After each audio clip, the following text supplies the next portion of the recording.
Bienvenida a nuestra familia de Facebook también, ¿no es cierto?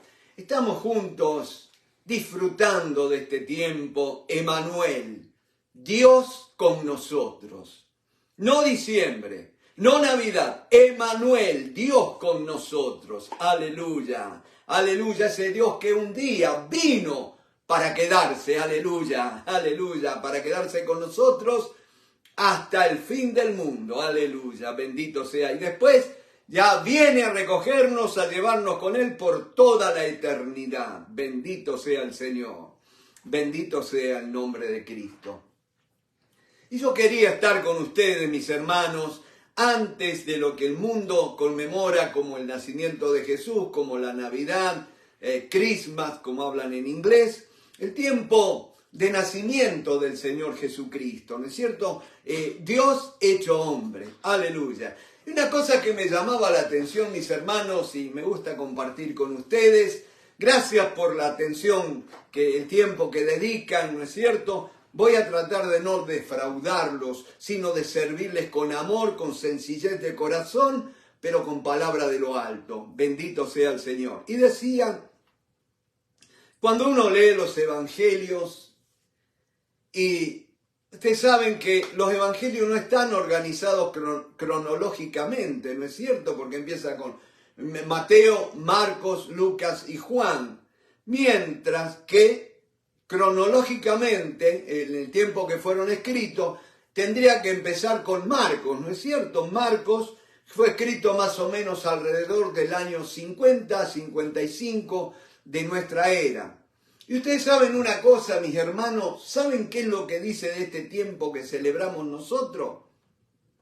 Marcos, del nacimiento de Jesús, de la anunciación, no dice absolutamente nada. Marcos se enfoca ¿en qué cosa? En el ministerio de Jesús, el ministerio de Juan el Bautista, cuando viene anunciando que el Cordero de Dios que quita el pecado del mundo, y allí viene Jesús, va a ser bautizado. No hay nada que ver con el nacimiento.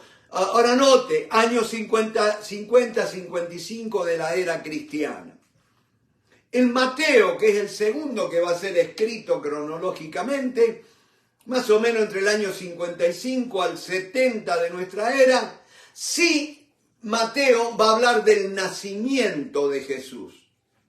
Aleluya, gloria a Dios. Noten esta, ¿cómo vamos a decir? Esta progresión, ¿no es cierto? Primero, Marcos no habla absolutamente nada del nacimiento de Jesús. Ya viene Mateo, ahora sí va a relatar el nacimiento de Jesús, cómo fue. Pero después, entre el año 70 y 80 de nuestra era, Lucas, el médico amado, va a escribir el evangelio que lleva su nombre. Ahora Lucas se va a enfocar en el anuncio del nacimiento del Mesías. Aleluya. Noten, perdónenme que sea reiterativo. Marcos, el primer evangelio escrito, alrededor del año 50, no dice absolutamente nada del nacimiento de Jesús. Mateo, alrededor del año 55 al 70, me habla del nacimiento de Jesús. Lucas, en el tercer lugar, años 70-80 de nuestra era, ya va a relatar cómo fue el anuncio del ángel a María, aquella virgen, ¿no es cierto? Y cómo iba a ser aquello, ante la pregunta de aquella muchachita, ¿y cómo será esto si no conozco varón? Y allí el ángel nos va a explicar y nos va a decir que la venida de Cristo fue en el poder del Espíritu Santo, aleluya. Y así mismo, hoy sigue siendo lo mismo. Avivamiento es la vida de Cristo derramada en el seno de la iglesia, manifestada en el seno de la iglesia. Eso es avivamiento. Presencia real de Cristo, palpable en nuestro medio. Aleluya, el regalo más hermoso. El Dios que prometió habitar y andar en medio nuestro. No te olvides de esto. Y tenemos el último evangelio, Juan, escrito alrededor del año 70 al 100 de la era cristiana, ¿no es cierto? Ya a fines del primer siglo. Y ahí sí el tema de Juan va a ser encarnación. ¿Por qué, mis hermanos, esta proyección? Es muy simple, mi hermano. Marcos fue escrito en el primer tiempo, no había dudas que Jesús había nacido de una virgen, todavía estaba fresca la historia, ¿no es cierto? No había nada que rebatir, pero ¿sabes qué, mi hermano? Ya en ese tiempo se empezaron a levantar algunas herejías.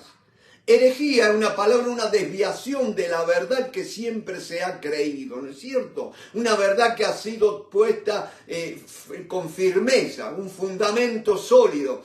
Pero hay gente que al no poder entender una revelación del Espíritu, lo quieren interpretar con sus mentes carnales y entonces se desvían y hacen elucubraciones, imaginaciones, ¿no es cierto? Y allí va a estar Juan al final del primer siglo y va a escribir ese tratado teológico que es el Evangelio que lleva su nombre. Y fíjense, vamos rapidito allí a Juan, capítulo 1. Qué tremendo, mi hermano.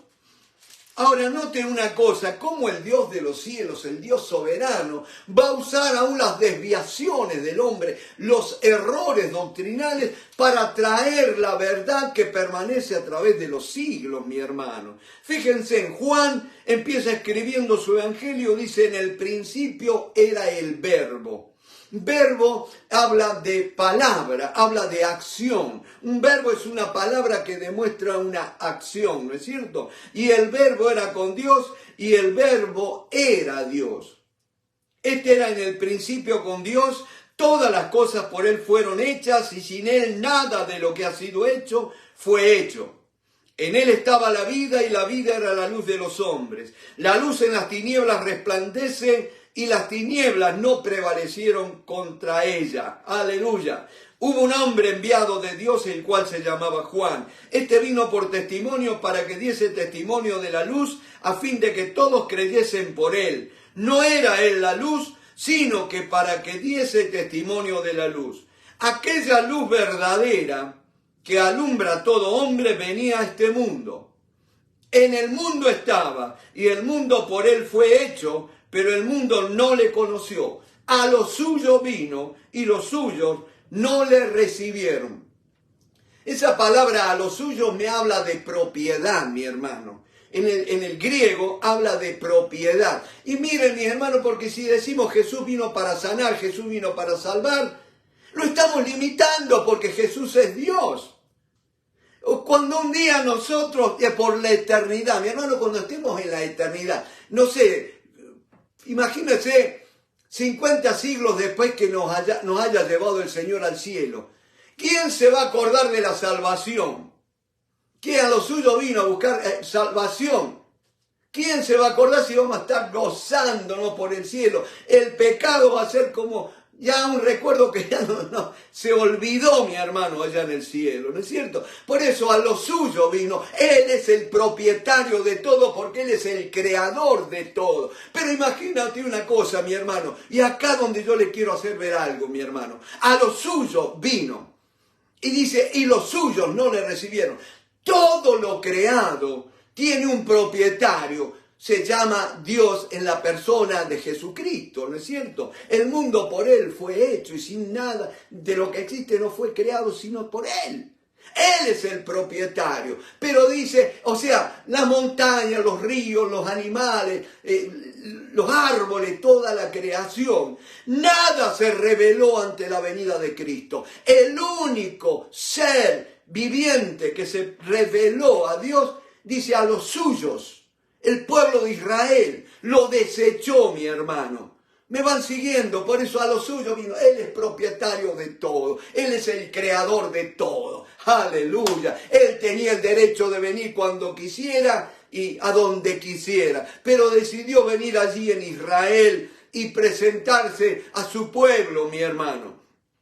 Y dice que los suyos no le recibieron, sino que lo rechazaron, ¿no es cierto? Mas a todos los que le recibieron, a los que creen en su nombre, les dio potestad de ser hechos hijos de Dios, los cuales no son engendrados de sangre, ni de voluntad de carne, ni de voluntad de varón, sino de Dios. Y aquel verbo, aquella palabra, fue hecho carne, aleluya, y habitó entre nosotros. Acá vemos, mi hermano, el deseo intenso del corazón de Dios de habitar en medio de su pueblo. Aleluya. Acuérdate cuando Dios manda a Moisés que levantara una ofrenda de su pueblo Israel, porque quería que le construyeran un tabernáculo, una morada, y habitaré en medio de ellos. Ese es el deseo del corazón de Dios, habitar en medio de nosotros, mi hermano. Y dice, y habitó entre nosotros. Ahora, mi hermano, esto estaba escribiendo antes de la cruz. Esto que estaba diciendo era antes de la cruz. O sea que Él venía a habitar en medio nuestro. Y mi hermano, préstame atención de una cosa. 700 años de que esto ocurriera, el nacimiento de Jesús, un profeta, Isaías, dio un anuncio tremendo. Ustedes se acuerdan, Isaías capítulo 7, verso 14. Pero yo en esta noche, por haberse atrevido a conectarse en esta noche, le voy a dar un regalo, mi hermano. Fíjense, nosotros siempre nos enfocamos en el 14, capítulo 7 de Isaías, verso 14, por tanto, el Señor mismo os dará señal. He aquí que la Virgen concebirá y dará a luz un hijo y llamará su nombre Emmanuel. Muy lindo, ¿no es cierto? Pero ¿te detuviste alguna vez a leer el versículo anterior? Dice así el versículo 13. Dijo entonces Isaías, oíd ahora, casa de David, o sea, el pueblo de Israel. ¿Os es poco ser molesto a los hombres, sino que también lo seáis a mi Dios? ¿Por qué era necesario una señal? Porque, mis hermanos, ya el pueblo de Israel ya había colmado, vamos a decir así, no la paciencia de Dios, porque Dios es amplio, ¿no es cierto?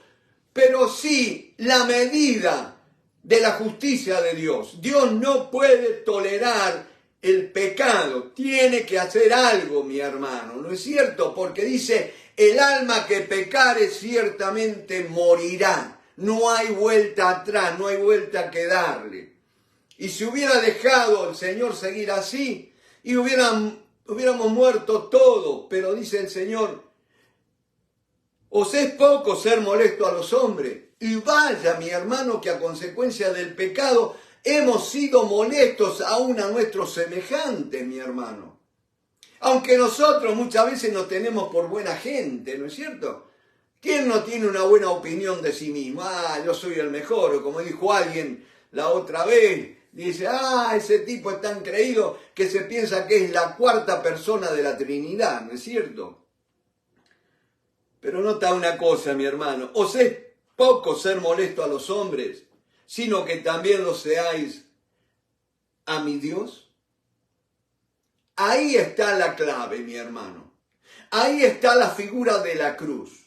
La cruz tiene un poste vertical, ¿no es cierto?, que estaba allí en el monte Gólgota, en el monte Calvario, ¿no es cierto?, el de la calavera. Un vertical, ese poste no se movía de allí. Y estaba el crucis, que era el madero más corto, el que se le ataba sobre los hombros al reo, ¿no es cierto?, se clavaban los brazos en ese madero y era llevado y era colgado allá en la cruz. Y hay una cosa, mi hermano, que no sé si te fijaste en esto. Hoy le preguntaba a Alicia, ¿cuál es para vos el significado de la palabra ser un marginado? Ser un marginado. Que no te llevan el apunte, que sos dejado de lado, ¿no es cierto? Ustedes saben que Jesús vino para ser un marginado. En el nacimiento fue marginado. No hubo para ellos lugar en el mesón.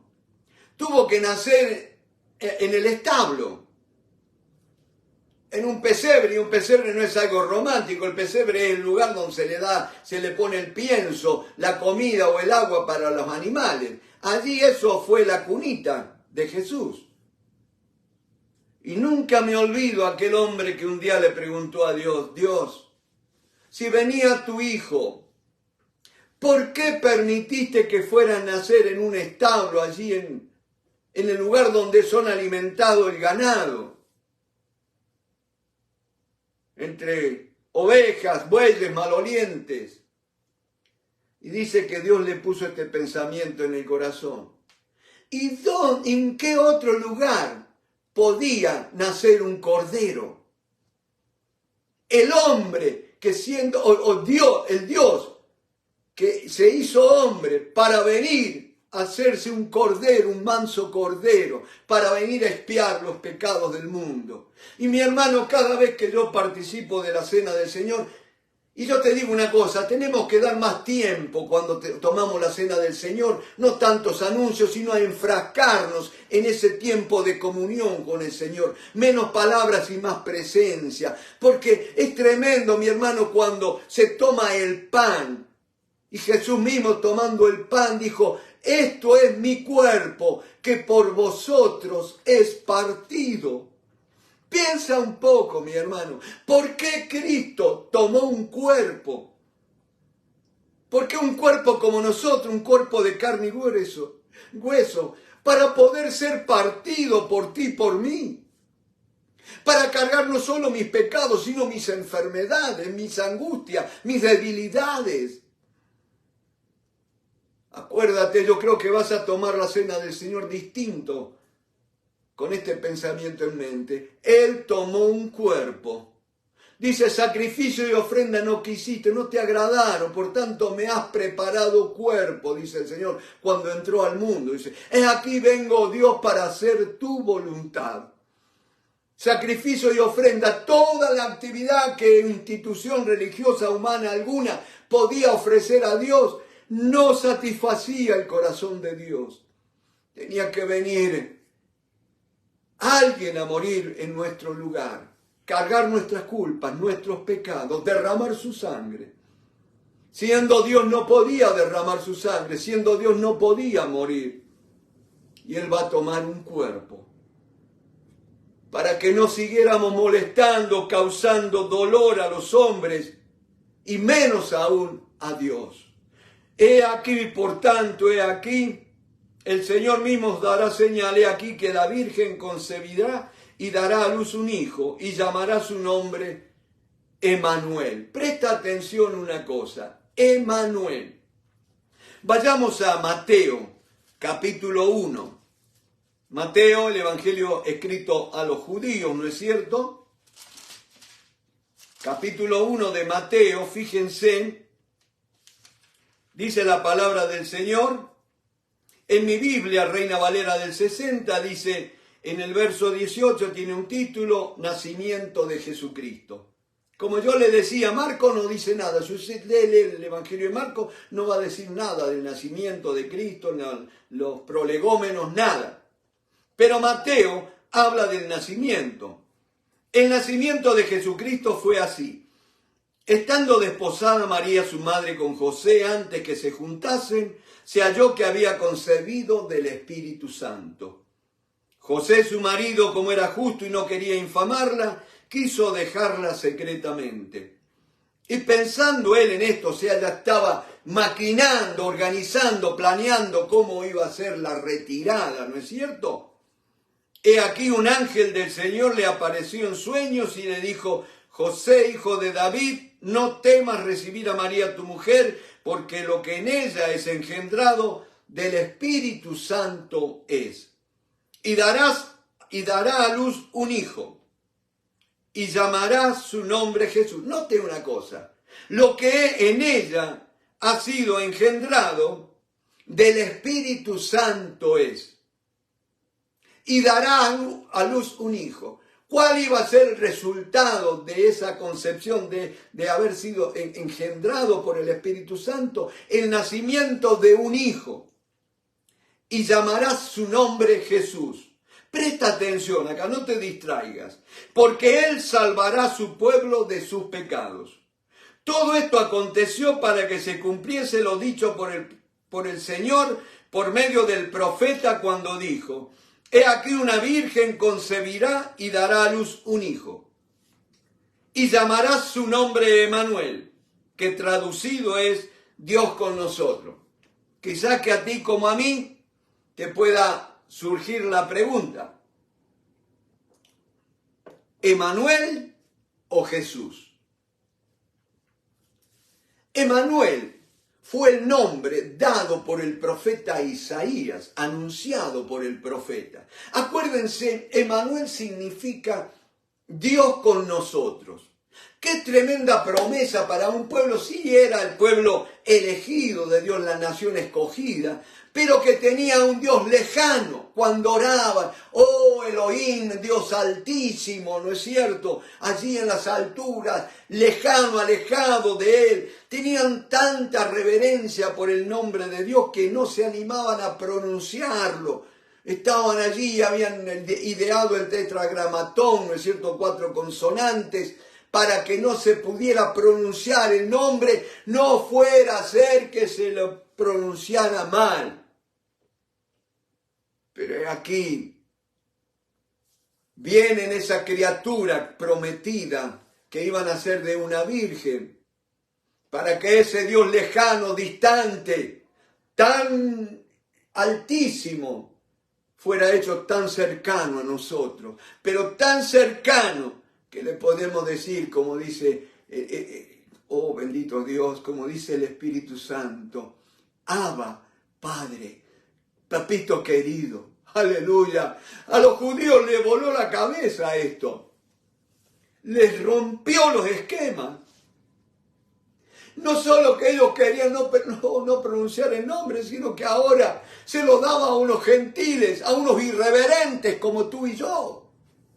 A unos profanos que no sabíamos nada de la ley, que no sabíamos nada de las escrituras, de las tradiciones judías, de los pactos, no sabíamos nada.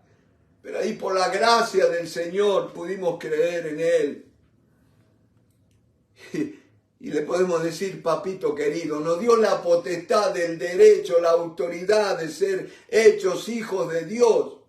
Ahora nota una cosa, no es que nos adoptó, nos hizo hijos, nos hizo nacer del Espíritu Santo. O sea, la misma naturaleza de Dios está en nosotros, hermano. Tenemos que aprender esto de una vez por todas. No somos dioses, pero sí hemos recibido la vida de Dios, la naturaleza de Dios ha venido a ser morada en nosotros. Aleluya. Por eso cuando te vengan los achaques, a vos te digo, Miguel, o a quien sea, debes creer que la vida indestructible del Cordero de Dios está en ti. Aleluya, gloria a Dios. Aleluya. Bendito sea el nombre. Y si el Espíritu de aquel que levantó a Cristo Jesús de entre los muertos mora en vosotros, aquel que levantó a Jesús de entre los muertos vivificará vuestros cuerpos mortales. Ya es hora, toda duda por tierra. Tenemos que empezar a creer esta palabra. Bendito sea tu nombre, Señor. No hay contradicciones. Emanuel o Jesús. Emanuel, Dios con nosotros. Jesús salvará a su pueblo de los pecados. Nota una cosa: salvará. ¿Qué es salvar? ¿Qué es ser salvo? Es algo que tú no podías ni yo no podíamos hacer. Es como si te hubieras estado ahogando y ya en la corriente del río te va llevando y ya te contás por muerto. Y allí viene una mano que te rescata, te saca, ¿no es cierto? Eso es salvación, algo que no podés hacer por vos mismo. O como dijo Billy Graham una vez, el hombre en su pecado está metido en un lodo cenagoso. Y todas las acciones que el hombre hace para salir del lodo cenagoso es como tironear, jalar del cordón de sus zapatos, tratando de salir de ese barro. ¿Quién puede salir de una ciénaga jalando o tironeando de su propio calzado, de los cordones de sus propios zapatos? Nadie. Así es el intento humano por salvarse, ¿no es cierto?, por mejorarse. Necesitamos un Salvador, Dios lo sabía, necesitamos un Salvador, y por eso llamará su nombre Jesús, porque Él salvará al hombre, al mundo, de sus pecados. Él salvará a su pueblo de sus pecados, aleluya. El pueblo de Dios quería ser salvo mediante la observancia de la ley. Pero la ley, que era justa, santa, buena, no podía darle salvación, no porque la ley fuera mala, sino por la pecaminosidad, la debilidad del ser humano, mi hermano. ¿Me van siguiendo? Y allí vino la salvación. Dice, a los suyos vino y los suyos no le recibieron. Pero a los que le recibieron, a esto le da, a los que creen en su nombre, le da la potestad de ser hechos hijos de Dios. Cuando tú y yo hemos creído en Cristo, automáticamente el Espíritu Santo pone la vida de Cristo en nosotros, mi hermano. Y ahí venimos a ser hijos de Dios. Ese es el nuevo nacimiento. Recibir la naturaleza de Dios, la vida increada de Dios en nosotros. Aleluya, gloria a Dios. Bendito sea Dios que mandó a su Hijo al mundo. Por eso te digo, no te pierdas en celebraciones, en levantar copas, cortar pan dulce, comer turrones. Come el cordero en este tiempo, mi hermano. Recibe la vida de Cristo, aleluya. Y deja que Él fluya, aleluya. No necesitamos lucecitas adornando. Necesitamos que la luz de Cristo alumbre a través de nuestras vidas. Dice que la luz era la vida de los hombres. Aleluya. Tu vida, mi hermano, vosotros sois la luz del mundo. Dice. Primero dijo Jesús, yo soy la luz del mundo. Pero también dijo, vosotros sois la luz del mundo. No se puede esconder la luz debajo de un almud. Mi hermano, es tiempo de que dejemos brillar la luz de Cristo a través de nuestras vidas. La vida de Cristo. Bendito sea el nombre del Señor. Y llamará su nombre Emmanuel. Y llamará su nombre Jesús. Y acá quiero meditar algo, mi hermano. Nos salvará del pecado. Mi hermano, ¿por qué necesitamos salvación del pecado? ¿Por qué tenía que venir Jesús al mundo? Y hay una cosa tremenda, mi hermano. Fíjense, vamos a ir rapidito a Job. Tengo que ir corriendo con el tiempo. Pero Job capítulo 25. Mire la pregunta que hace Job. Aleluya. Por eso yo alabo a Dios por los problemas, las dificultades. Ojo que no las causo yo. Pero cuando vienen los problemas, las dificultades, yo siempre digo, papá, entremos al aula de clase, algo tenemos que aprender, aleluya, gloria al nombre de Cristo. Quiero ser un buen alumno en el aula, en la clase de mi Cristo. Y dice Job, después de tanto consejo y qué sé yo, Job no, Bildad Suita, capítulo 25 de Job, respondió Bildad Suita y dijo, el señorío y el temor están con él, está hablando de Dios. Él hace paz en sus alturas, tiene su ejército número, ¿sobre quién no está su luz? ¿Cómo pues se justificará el hombre para con Dios? Ya el libro de Job fue escrito antiquísimo, fue el primer libro de la Biblia que se escribió, antes que Génesis. Y ya estaba la pregunta, ya tenía la noción de la necesidad de que el hombre debía ser justificado ante Dios, que el hombre estaba en una mala posición delante de Dios y que necesitaba ser justificado. Justificación, en inglés hablan de good standing, tener una buena posición, poder estar en pie delante de Dios, poder pararse delante de Dios, ¿no es cierto? Y dice, ¿cómo pues se justificará el hombre para con Dios y cómo será limpio el que nace de mujer? Nota, porque acá va a ser la raíz de una de las herejías que van a venir. Dice, ¿y cómo será limpio el que nace de mujer? He aquí que ni aun la misma luna será resplandeciente, ni las estrellas son limpias delante de sus ojos. Cuanto menos el hombre, que es un gusano, y el hijo de hombre también gusano. ¿Me van siguiendo? Porque note una cosa, Dios sabía las dudas, las preguntas que había en el corazón del ser humano. ¿Cómo se va a justificar el hombre nacido de... ¿Cómo va a ser limpio un nacido de mujer? Y Dios no tuvo mejor idea que mandar al Salvador del mundo para que naciera de mujer. Dios es un Dios que te vuela la cabeza. Si creías entender a Dios, te puedo decir que estamos aprendiendo recién. Y muchas veces Dios nos queda demasiado grande porque Él es infinito, mi hermano. Solamente con reverencia podemos decirle, Señor, habla. Enseña, Señor, que tu siervo oye. Me callo la boca y dejo que tú hables. Bendito sea el nombre del Señor. Y aquel verbo, aquel Dios que había hecho el cielo y la tierra, tomó forma de hombre. Y la encarnación es una de las doctrinas. Yo no sé si no es la más confusa todavía que la doctrina de la llamada Trinidad o la deidad, ¿no es cierto? Porque más de una persona no puede entender, no puede aceptar cómo Dios, siendo una persona, son tres personas y un solo Dios, una sola persona. No cabe en la mente, ¿no es cierto? Pero ahora viene la otra pregunta. Aquel Dios que vino a nacer, aquel Dios que vino a hacerse hombre, vino a nacer de una mujer. Y ya estaba la duda, ¿cómo se justificará el nacido de mujer? O sea que ya entendían que todos los que nacían de mujer estaban en pecado, habían recibido una naturaleza pecaminosa. Y ahí vino un señor llamado Cerinto. Y esta herejía de los ebionitas va a desarrollarse a fines del siglo I. Todavía no habían muerto los apóstoles. Y ya Juan, escribiendo su evangelio, se cree que fue un argumento, una tesis, una lucha contra las herejías de Cerinto, que ellos no podían concebir que cómo podía Dios nacer, el Dios perfecto, puro, santo, venir y tomar materia, ¿no es cierto?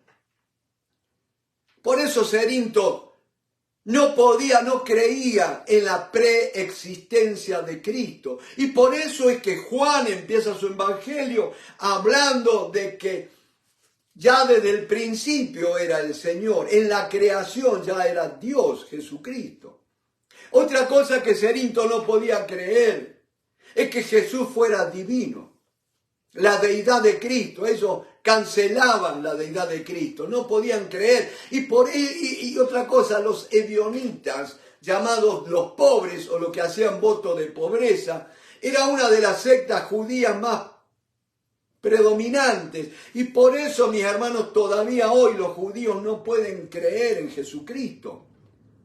¿Cómo podía Dios hacerse hombre en el vientre de una mujer? Entonces, si Dios, siendo infinito, se podía meter en un cuerpo, no era tan infinito. Pero ahí está el tremendo poder de Dios que dice que los cielos de los cielos no pueden contener su gloria, el resplandor de la gloria de Dios. Y sin embargo, Dios vino y anidó en el vientre de una mujer. Dígame si eso no es un milagro extraordinario, el nacimiento, la concepción virginal.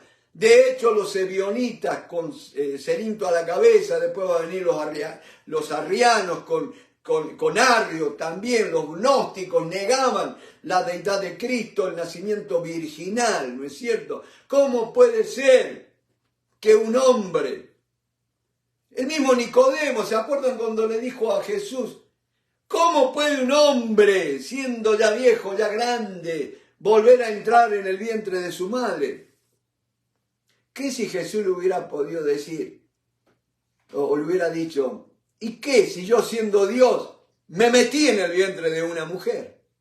Aleluya. ¿Ves cómo Dios es tan absolutamente grande, pero a la vez se hace tan infinitamente pequeño para venir a levantar al ser humano? Aleluya. Ese es el Dios que adoramos, mi hermano. Ese es el Dios que celebramos. No celebramos Navidad, celebramos a Cristo, la vida de Cristo. Emmanuel, Dios con nosotros. Jesús, nuestro Salvador. Aleluya. Dice la palabra de Dios. Cerinto no podía creer, no puede ser. ¿Cómo van a hacer a un Dios santo? Lo van a hacer materia, ¿no es cierto? Lo van a hacer meter en un cuerpo de una mujer pecaminosa. Porque encima aquello del nacimiento virginal, que no había tenido contacto con ser humano, eso lo sabemos nosotros por la Biblia, pero los judíos en aquel tiempo, Más de uno se habrá arrancado los pelos, preguntándose cómo podía nacer un hombre y decir, todavía tener la desfachatez que no había sido producto de ningún hombre, sino del Espíritu Santo. Inconcebible para la mente humana. Como la Trinidad, también la encarnación de Cristo. ¿Qué tan hombre fue Jesús? ¿Qué tan Dios fue Jesús? Mi hermano, allí están los docetistas, que también otra herejía, que vino Jesús. Y no es que nació de una virgen, ahí anulaban el nacimiento virginal. Hay que tener cuidado, mi hermano, con las Biblias modernas que hablan en contra o van denigrando, van rebajando el nacimiento virginal de Cristo, porque hablan de que he aquí la joven concebirá. Sí, fenómeno, en hebreo se puede interpretar como joven también. Pero a mí mi Dios me dijo la virgen, mujer que no fue tocada por hombre alguno. ¿Me van siguiendo? Y no es que María fue una supermujer, ¿no es cierto? Una superwoman. Porque después sí la tomó José, la conoció y tuvieron hijos e hijas. Era una mujer tal cual como nosotros, pero que Dios eligió para depositar en su vientre al que había de ser el Salvador del mundo. ¿Qué tan hombre fue Jesús? Y nosotros podemos decir sin lugar a duda, con el testimonio del Espíritu Santo. Y perdóname aquellos que no creen en las verdades como de que un Dios en tres personas, o siendo tres personas un solo Dios. Pero ¿cómo podía ser un Dios ser hombre a la vez y cómo ese hombre era Dios también? ¿Y qué dejó y qué no dejó? Y algunos hablaban de 50 y 50, que Jesús fue 50% hombre, 50% Dios, y entonces así hacía un ser completo. Y los docetistas dijeron no. Dios vino y tomó a un chico llamado Jesús y se le metió en el cuerpo como posesión, ¿no es cierto? Y vivió en él, y por eso aquel Jesús pudo hacer esos milagros y todo lo demás, y predicar como predicaba, con la sabiduría, con tantas cosas, ¿no es cierto? Tantas señales. Pero al momento de morir, ¿cómo podía ser, siendo Dios, morir en la cruz? No podía. Entonces los docetistas dijeron, Dios se salió del cuerpo de Jesús, y se toman de aquello, Padre, en tu mano encomiendo mi espíritu, ¿no es cierto? Para que pudiera morir. El que murió en la cruz no fue Dios, fue hombre. Si hubiera sido hombre, mi hermano, no te hubiera podido redimir de los pecados. Se calcula, mi hermano, hay gente que tiene tiempo para todo, ¿no? Y yo también tengo tiempo para leer lo que los que tienen tiempo para todo escriben, ¿no es cierto? Y dice, calculan que desde que la historia comenzó a contarse, han existido sobre el planeta Tierra alrededor de 15.000 millones de habitantes. 15.000 millones de habitantes. Ahora estamos por los 8.000, ¿no es cierto? Ahora note, ¿qué ser humano podía expiar los pecados de tanta gente? ¿Me va siguiendo? No podía hombre alguno, pero si hubiera sido solamente hombre, no podía haber expiado ni siquiera los pecados de sí mismo. Porque ya el hombre al nacer está contaminado, ¿no es cierto?, por la naturaleza pecaminosa. Necesitaba una naturaleza divina. Y por eso fue engendrado por el Espíritu Santo en el vientre de María. Y qué lindo que la sangre del ser humano es formada por la participación del Padre y no de la Madre. Y en este caso el Padre fue Dios, nacido de Dios. Aleluya. Como dijo el centurión al pie de la cruz. Ciertamente este era hijo de Dios. Aleluya, gloria al nombre de Cristo. Esa fue la certificación que la sangre de Cristo tiene pleno poder, es plenamente eficaz para lavar mis pecados. ¿Por qué necesitamos un Salvador, mi hermano? Porque el pecado es una enfermedad que ha atacado nuestra alma. Todos los días nos conectamos para orar por los enfermos. Y vemos tanta enfermedad, ¿no es cierto? Y más cuando estamos en una congregación donde la mayoría ya somos de la tercera edad, ¿no es cierto? Vienen todos los achaques, todos los días hay un achaque nuevo, ¿no es cierto? Gracias a Dios que me mantiene. Pero mi hermano, ¿por qué necesitamos un Salvador? Porque el pecado es una enfermedad del alma. Nuestra alma estaba enferma. ¿Y sabe cómo se manifiesta la enfermedad del pecado en el alma? Fíjate, en el intelecto, el alma está compuesta por intelecto, la parte intelectual, la parte volitiva, ¿no es cierto?, la voluntad, y la parte afectiva, ¿no es cierto?, de los sentimientos, de las emociones. Y decía que el pecado es una enfermedad del alma. Vemos nosotros que se manifiesta en el intelecto como incredulidad. Todo lo queremos razonar, todo lo pretendemos entender con nuestra mente formada a la usanza de Occidente. Y no se puede entender a Dios con el cerebro, mi hermano, con la mente humana no regenerada. Por eso nuestra mente tiene que ser renovada. No trates de entender la Trinidad, no trates de entender la encarnación de Cristo con una mente natural. Te va a volar la cabeza, no te van a dar los números. Y decía, la incredulidad, la incapacidad para creer. Porque no me dan los números, no me puedo explicar cómo es esto. Pero después también el pecado es una enfermedad del alma que se manifiesta en mi parte afectiva, como una indiferencia hacia el amor de Dios. De tal manera amó Dios al mundo. Cuando yo pienso eso, las lágrimas vienen a mis ojos. Cuando yo pienso que de tal manera me amó Dios. Me acuerdo de aquel himno que cantábamos allí en Empalme, Villa Constitución, en la provincia de Santa Fe, República Argentina. Saludo a todos los argentinos. Esta fue una semana, ya saben bien, alegre, ¿no?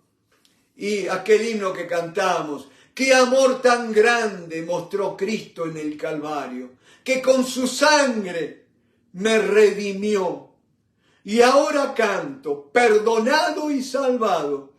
Y un día pronto yo también le habré de ver. Aleluya. La sangre de Cristo.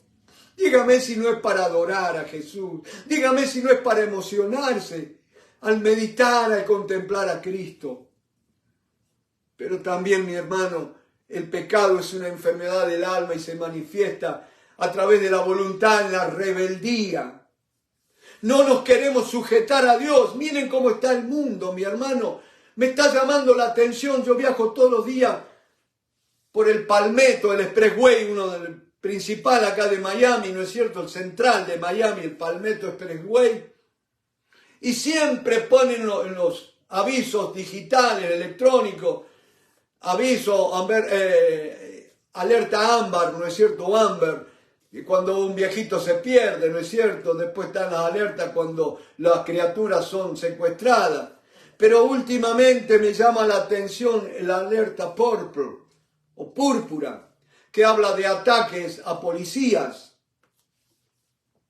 Años atrás no se veía eso. Este fenómeno, dígame lo que me quiera decir, que los policías esto, que los policías esto otro, que hay policías tatuados, que esto, que el otro. Pero hay que ver una cosa, mi hermano. Jamás se vio el espíritu de rebeldía que se ha visto últimamente, sobre todo acá en Estados Unidos. Y en otros países también, pero acá también.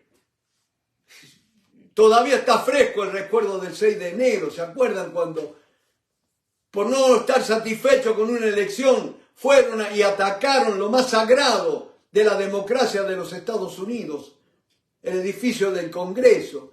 Espíritu de rebeldía, mi hermano, se manifiesta en todo lo que hacemos. No, yo no me sujeto a nadie. Y es tan lindo de llamar a alguien y decirle, no, te llamaba para pedirte autorización para hacer tal cosa. ¿No es cierto? Y ahí hay bendición, mi hermano. Hay bendición y yo sé que hay bendición. Rebeldía contra Dios, mi hermano. Ustedes saben cuando Cristo fue a la cruz. Ustedes saben que los historiadores hablan que la cruz no era de la forma que la tenemos nosotros, era una T. ¿No es cierto? Porque el crucis, el palo que tomaba los brazos del crucificado, era puesto encima del poste vertical, ¿no es cierto? El patíbulum. Y después arriba le colocaban un madero, ¿no es cierto?, que estaba detrás de la cabeza del reo, donde se leían los cargos por los cuales fue ajusticiado. Y aquellos que nos hemos criado en el catolicismo, vimos el crucifijo, ¿no es cierto?, con un letrerito, 4 letras allí, o sí letras, INRI. ¿Se acuerdan? INRI, que quiere decir en latín, Iesus Nazarenus Judaeum Rex, Jesús Nazareno, rey de los judíos. Y ese fue el cargo por el cual los judíos lo mandaron a la cruz. No queremos que éste reine, no queremos que éste nos mande, no queremos que él gobierne, que esté por encima nuestro. No nos queremos sujetar. ¿Quién es este para venir a decir lo que tenemos que hacer? Ese es el gran problema. Queremos vivir como se nos da la gana, pero cuando estamos en problemas enseguida, ¡ay, Dios mío! Como si Dios fuera el 911, ¿no es cierto? El llamado de emergencias. Rebeldía. ¿Se dan cuenta? Necesitamos a Jesús. Necesitamos el Salvador. Y bendito sea Dios porque el Verbo fue hecho carne y habitó entre nosotros. ¿Y sabes por qué el Verbo fue hecho carne? No solo para que habitara entre nosotros, sino vamos ya terminando allí a Juan capítulo 14. Juan tuvo que luchar contra Cerinto y Cerinto se quería hacer pasar por Juan. Lo admiraba tanto a Juan que quería imitarlo, emularlo a Juan. Pero ¿sabes qué? Lo que hace la diferencia no es que yo imite a una persona, es la verdad que está en esa persona. La verdad nos tiene que poseer, mi hermano. Fíjense en Juan capítulo 14, en el verso 15. Si me amáis, todo comienza con esto. Si me amáis, guardad mis mandamientos. Esa es la prueba del amor por Dios. Y no como la prueba de amor. ¿Se acuerdan cuando nosotros éramos jovencitos? Cuando el muchachito le pedía la prueba de amor a la chica. Y después, como decían los viejos, pájaro que comió voló, ¿no es cierto? No es esa la prueba. La verdadera prueba de amor es guardar mis mandamientos, dice el Señor. No es hacer sacrificios, no es cuánta plata doy, sino guardar los mandamientos. Por supuesto que va a incluir el dar, pero lo primero es amar al Señor y guardar sus mandamientos. Y dice, yo rogaré al Padre y os dará otro consolador. ¿Saben por qué dice, si me amáis, guardad mis mandamientos? Porque cuando intentás guardar los mandamientos te das cuenta lo incapaz que sos para hacerlo. Y ahí dice el Señor, no te hagas problemas, simplemente decidí amarme y obedecerme, que yo sé que no lo vas a poder hacer, pero dice, yo rogaré al Padre y os dará otro consolador para que esté con vosotros para siempre. El Espíritu de verdad al cual el mundo no puede recibir, porque no le ve ni le conoce, pero vosotros le conocéis, porque mora con vosotros y estará en vosotros. Por eso celebramos Emmanuel. Ya no es Dios con nosotros, Dios en nosotros. Bendiciones, mis hermanos. Feliz Emmanuel. Gloria a Dios.